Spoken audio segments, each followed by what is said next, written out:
মনে হচ্ছে অঙ্কিতার সঙ্গে রোম্যান্টিক দৃশ্যে সমস্যা হবে না। জগদ্ধাত্রীতে এসে কি বললেন ঋষভ? বরাবর অভিনেতার চরিত্রে অভিনয় করেছি, যেখান থেকে আমি নায়ক খুশি ধরে রাখতে পারছি না, বললেন জগদ্ধাত্রীর নতুন নায়ক। ধারাবাহিক জগদ্ধাত্রীতে এসেছে নতুন নায়ক। জগদ্ধাত্রীর মেয়ে দুর্গা অর্থাৎ নায়ক হিসেবে প্রযোজক স্নেহাশিস চক্রবর্তী বেছেছেন অভিনেতা ঋষভ ভৌমিককে।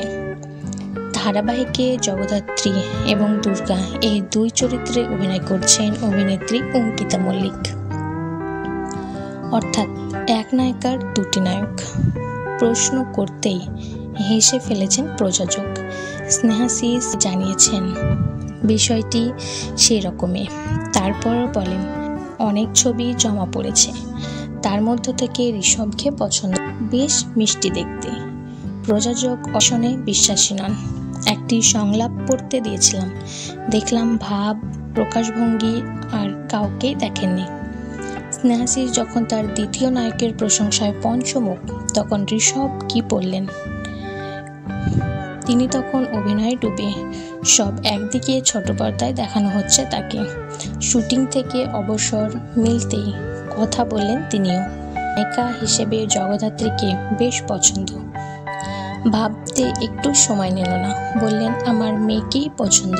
বাস্তবে দুর্গার মতো মেয়েরাই মনের দিক থেকে অনেক ভালো মানুষ হন, কারণ যা বলেন সামনে বলেন। এটা পর্দার গল্প। পর্দার পিছনের কেমন? নায়িকার সঙ্গে বন্ধুত্ব হয়েছে মাত্র দিন চারেক, তার মধ্যে প্রত্যেককেই ভীষণ আপন করে নিয়েছি। অঙ্কিতাও সব জানিয়েছেন, কোনো রকম অসুবিধা হলে জানাতে, তাহলে তো রোম্যান্টিক দৃশ্যে গিয়েছে বলতেই জোরে হাসলেন তারা।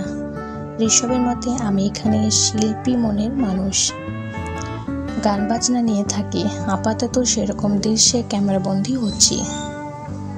প্রেমের দৃশ্য আসেনি, একটু থেমে যোগ করেছি। বাস্তবে অঙ্কিতার ভালো মনের মানুষ, মনে হয় রোম্যান্টিক দৃশ্যে কোনো সমস্যা হবে না। তো বন্ধুরা, ভিডিওটি কেমন লাগলো অবশ্যই কমেন্ট করে জানাবেন।